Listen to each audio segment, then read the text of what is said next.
pessoal, boa noite. O meu nome é Caroline e hoje eu vou apresentar o seminário com o tema Leite com baixo teor de lactose do processamento e ação da enzima lactase. Bom, o objetivo desse seminário é que vocês possam compreender melhor como é que funciona a quebra da lactose em dois componentes, que são açúcares mais solúveis, que é a glicose e a galactose, e também para vocês compreenderem melhor os tipos de processos que levam a essa separação da lactose do leite. A minha motivação para fazer esse seminário é que eu sou uma pessoa intolerante à lactose, então eu sempre tive muita curiosidade para saber como é que funcionava esse tipo de processo e também como é que ocorria essa hidrólise enzimática da lactose. Vamos ver então o que a gente vai ver nesse seminário. Bom, a gente vai começar aqui com uma introdução, onde eu vou falar um pouco sobre leite intolerância. A gente vai ver sobre a hidrólise da lactose, sobre a enzima beta-galactosidase, que é a enzima lactase, sobre os produtos livres ou baixo teor de lactose e sobre os processos para obtenção de leite com baixo teor de lactose.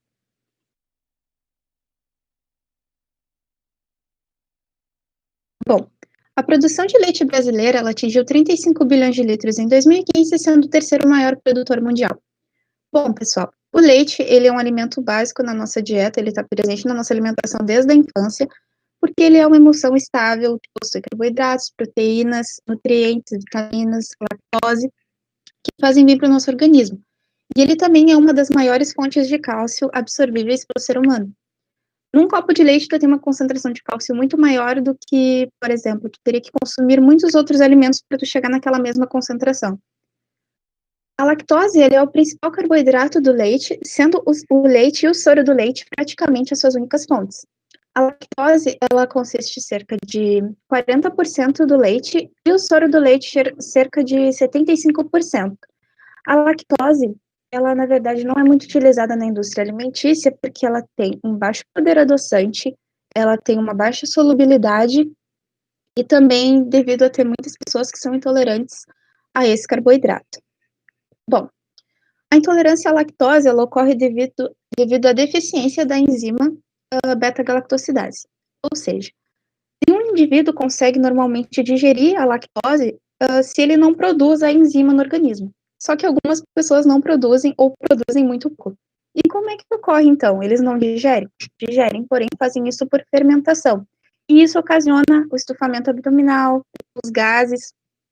Em outros casos também de intolerâncias mais graves, pode causar diarreia, vômitos, também erupções na pele, que é o meu caso. A hidrólise da lactose, ela possibilita o desenvolvimento de novos produtos para consumidores intolerantes a esse carboidrato. Bom, a gente vai falar um pouquinho melhor da hidrólise agora.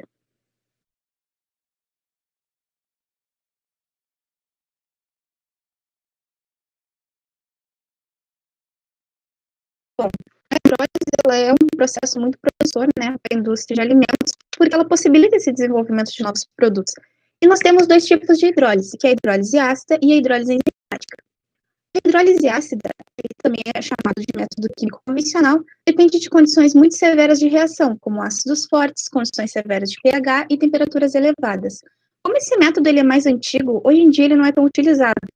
Por quê? Porque como ele ocorre em condições muito severas de reação, ele pode modificar as propriedades do leite, pode desnaturar as proteínas, e isso pode alterar o sabor, o aroma e a coloração também, que esse fenômeno é chamado das reações de Maillard.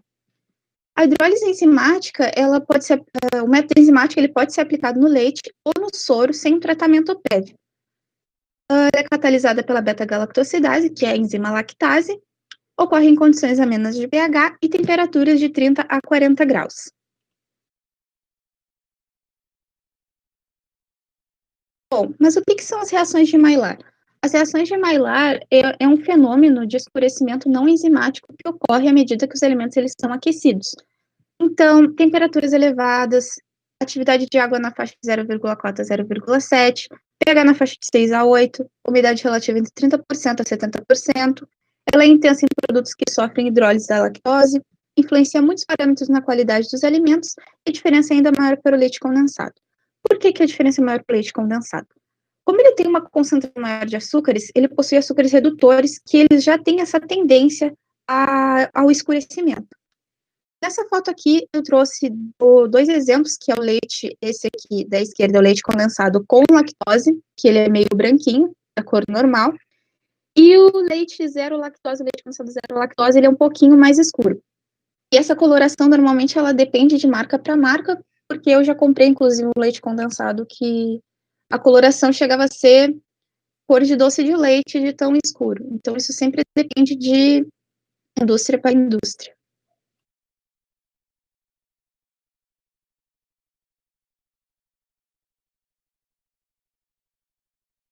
Bom, agora a gente vai falar um pouquinho sobre a hidrólise da lactose.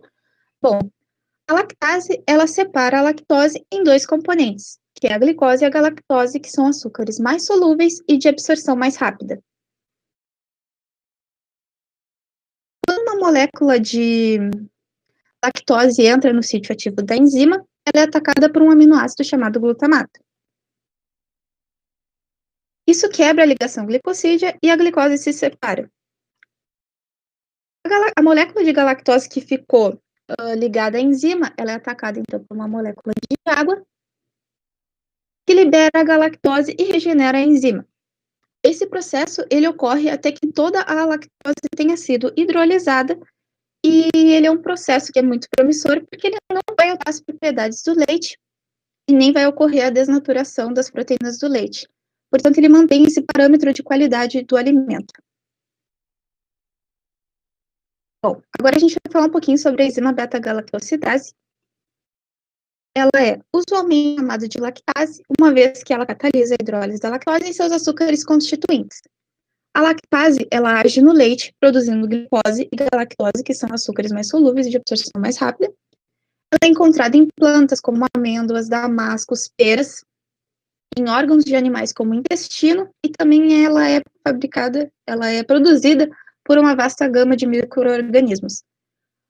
A fonte preferida dessa enzima para aplicação biotecnológica é a microbiana, incluindo fungos, leveduras e bactérias, e nem todas as lactases elas são reconhecidas como seguras para utilização na indústria de alimentos. Bom, de acordo com a Generally Recognized as Safe, que é uma designação de Food and Drug Administration, eles têm uns limites e parâmetros de aditivos e substâncias que são adicionadas nos alimentos. E esse status válido para a utilização da lactase, ela serve para essas quatro primeiras enzimas, e essa quinta enzima, apesar dela ser muito estudada, ela não é muito utilizada porque ela possui toxicidades com extratos brutos de coliformes. Agora a gente vai falar um pouquinho sobre os produtos livres ou com baixo teor de lactose. Quando vocês escutam o termo zero lactose, normalmente a gente pensa que o produto é 0 miligramas de lactose, mas na verdade isso não é real. O que ocorre? A Anvisa, ela determinou algumas informações que elas devem ser seguidas e que devem constar nos rótulos das embalagens, como, por exemplo, abaixo de 100 miligramas por 100 gramas ou ml de produto, deve constar na embalagem que é 0 e 100, 0% sem ou não contém lactose.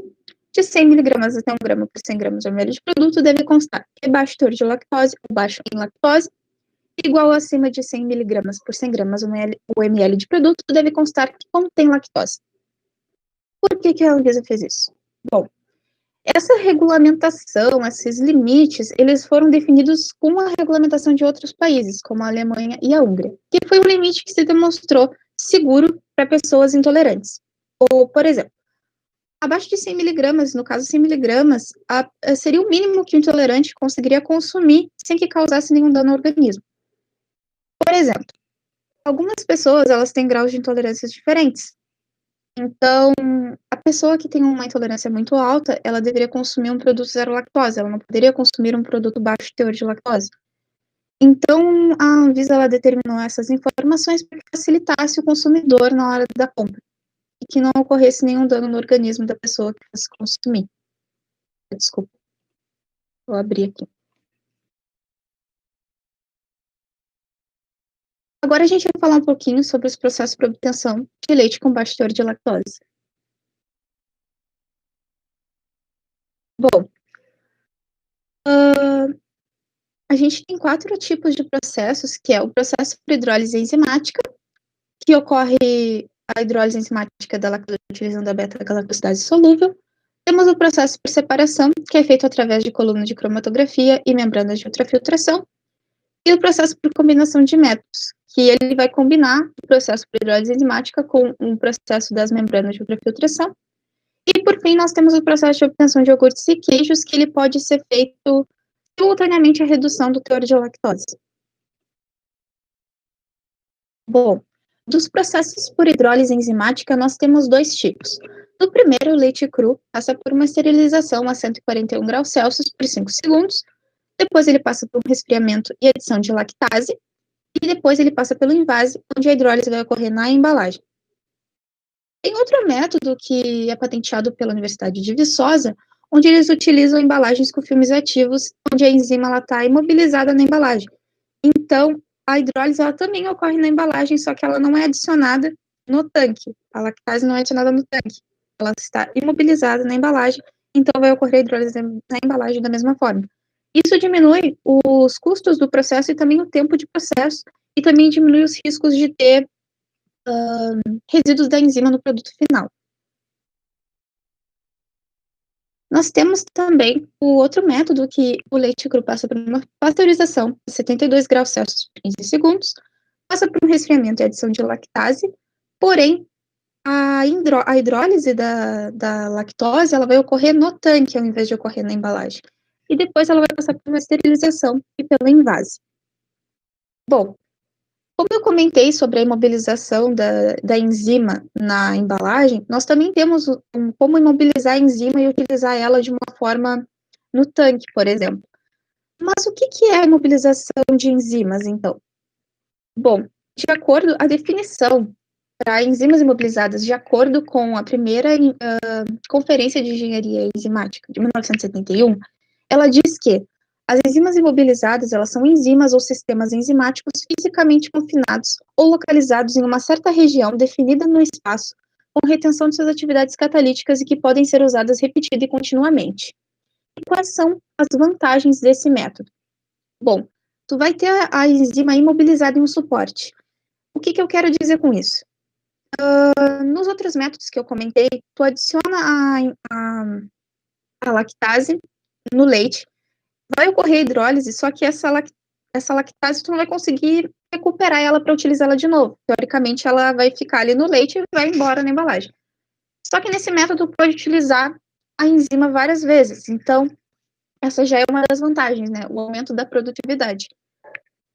Mantém as características de ambos, tanto da enzima líquida como do suporte. E utilização da atividade catalítica por mais tempo facilita a separação do catalisador e do produto da reação e reduz o volume da enzima. Reduz o volume da enzima porque, como ela está fixada no reator, a gente vai ter uma concentração enzimática maior num menor volume de reator. Desvantagens seriam um custo adicional devido ao valor do suporte, perda da atividade enzimática, porque ela pode ficar numa configuração que a torne inativa, e as condições de reação no processo de mobilização podem causar desnaturação ou inativação.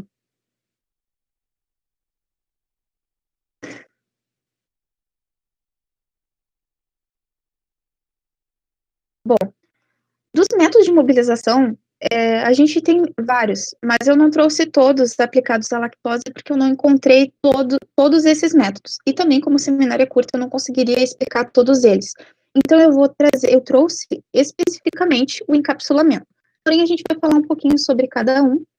Nós temos a ligação em superfície sólida, a adsorção física, a adsorção covalente e a adsorção iônica. Temos o método de confinamento, que é por encapsulamento e por microencapsulamento. E temos a ligação cruzada. Para a gente saber e escolher o método de imobilização, a gente precisa ter um conhecimento da reação desejada, saber o processo da aplicação da enzima imobilizada, saber as condições do meio, modificações causadas na estabilidade, atividade e pH. Bom, mas o que é o encapsulamento? Como o próprio nome já diz, a gente vai imobilizar a enzima em cápsulas. Nesse procedimento, normalmente a gente utiliza um polissacarídeo alginato como suporte. Esse método ele é simplesmente a gente goteja a solução de alginato, contendo a enzima, uma solução de íons cálcio. Eu trouxe um vídeo para vocês visualizarem melhor esse método para que ficasse mais claro. Ele não é feito numa escala industrial, porque eu não encontrei, mas é um vídeo bem interessante que vocês vão conseguir entender melhor. Só um momentinho que eu vou colocar aqui.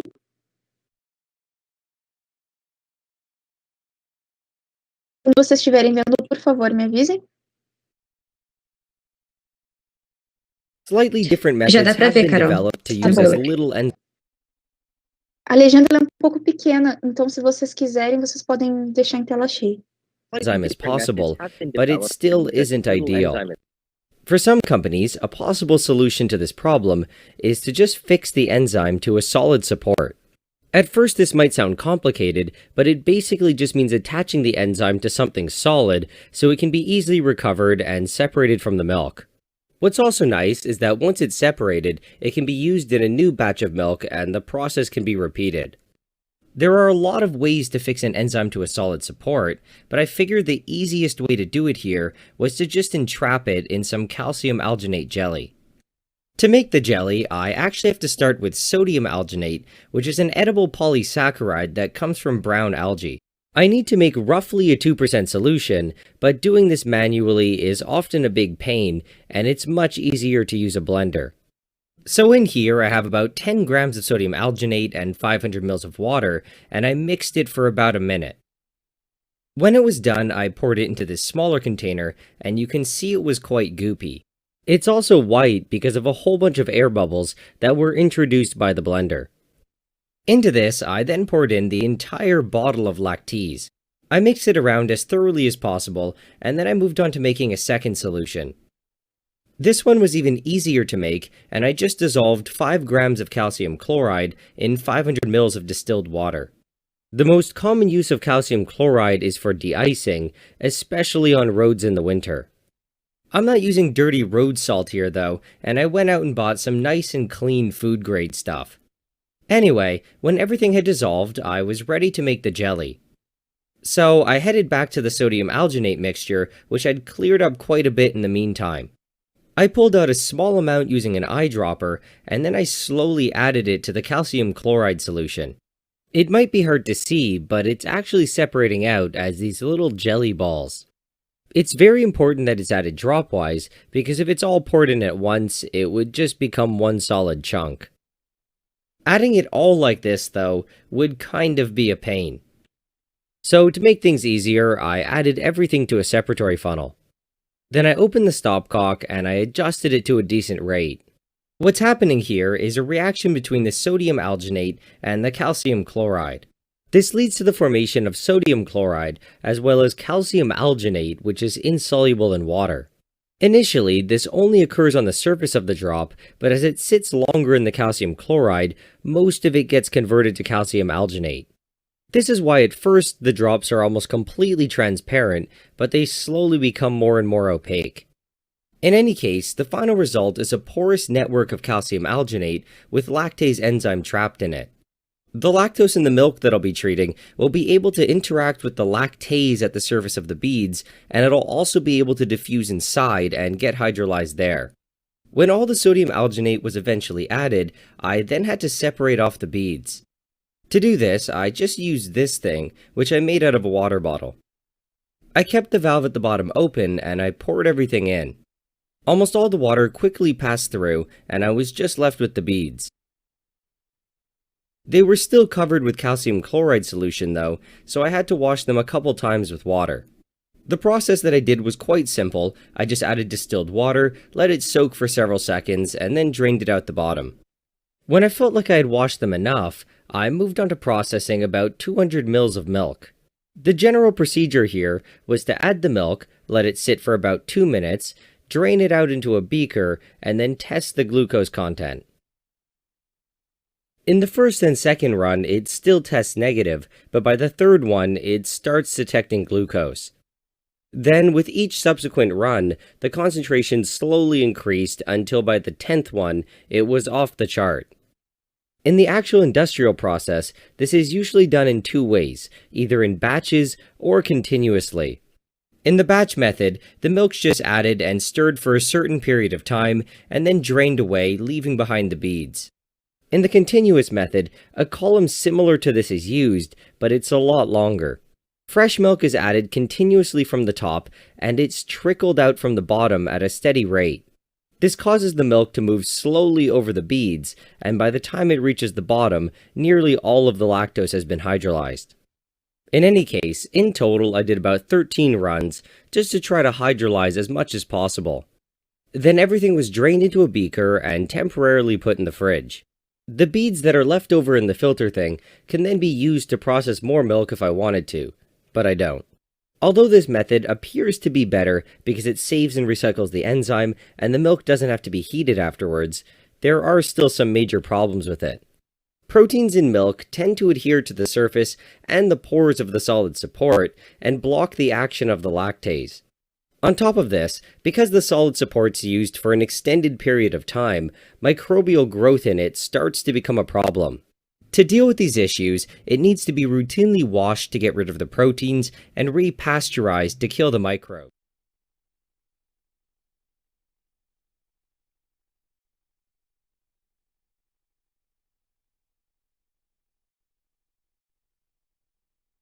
Bom, dando continuidade, então. Bom, como a gente viu no vídeo, tem algumas desvantagens desse método também. Uma delas é lavar muitas vezes para remover a solução de cloreto de cálcio, porque ele pode alterar o sabor e o aroma do leite. Precisa ser pasteurizado diversas vezes, porque, como utiliza-se muitas vezes, o problema microbiano começa a ser um problema. Então, ele precisa ser pasteurizado diversas vezes para matar esses micróbios. O preço do suporte, como a gente já tinha comentado, que é algo a se considerar como uma desvantagem. Bom, nós temos outros processos também por separação. Um deles é por colunas de cromatografia, que é um método de análise, identificação e separação de misturas. No caso da lactose, utiliza-se uma resina fortemente catiônica, que bombeia as proteínas e os minerais na coluna, enquanto a lactose ela flui através dessa e é coletada no fundo. E depois, as proteínas e os minerais, eles saem eluídos com água desmineralizada. Esse processo, a fim de combater também a contaminação microbiana, pode ser realizado entre 50 a 80 graus. Acima de 80 graus, ele também pode ser feito, a resina ela aguenta esse processo acima de 80 graus, porém, isso pode causar a desnaturação das proteínas do leite. Uma das desvantagens é os custos e o tempo do processo. Bom, nós também temos o processo por separação, que é feito por membranas de ultrafiltração. Esse método, ele tem como função a separação dos componentes devido aos seus tamanhos. Então, nas membranas de microfiltração, a gente consegue reter as células somáticas, os glóbulos de gordura, as bactérias e esporos, as micelas de caseínas, as submicelas de caseínas. Na ultrafiltração, a gente consegue reter as micelas de caseínas, as submicelas de caseínas, as séries de proteínas e a lactose. Porém, na ultrafiltração, a lactose, ela consegue reter apenas 16% da lactose. E é na nanofiltração que ela vai conseguir reter a maior parte dessa lactose, chegando a uns 99% ou mais ou menos. Bom, esse método ele tem uma desvantagem que seria, como ele faz a separação em função do tamanho dos componentes, ele também pode passar pelos poros da membrana, assim como a lactose, e não é isso que a gente quer. Outra curiosidade é que o leite nanofiltrado, ele pode ser utilizado como matéria-prima para a fabricação de sorvetes e iogurtes.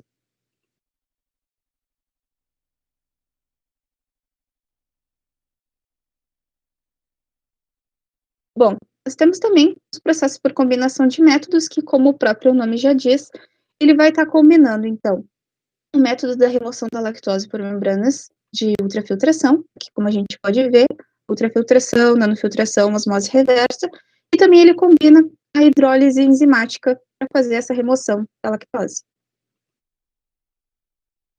E, por fim, a gente tem o processo de obtenção de iogurtes e queijos.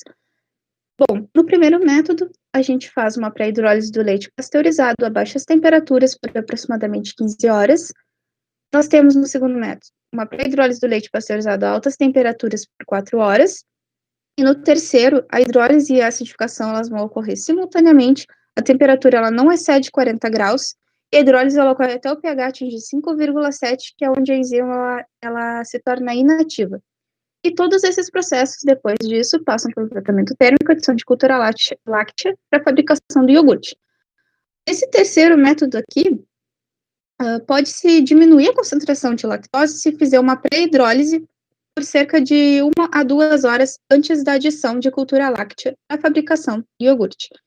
E uma curiosidade é que, como eu falei no começo sobre as reações de Maillard, que elas ocorrem em temperaturas elevadas, a gente consegue observar aqui que nenhum desses processos está ocorrendo acima de 40 graus, para que isso não aconteça.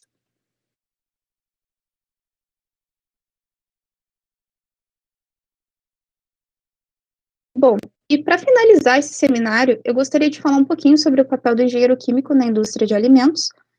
O engenheiro químico, ele pode trabalhar em diversas áreas na indústria de alimentos, como o controle de qualidade, que a gente comentou sobre, quando a gente fala de alimentos, a gente tem muitos parâmetros, regulamentações a seguirem de qualidade.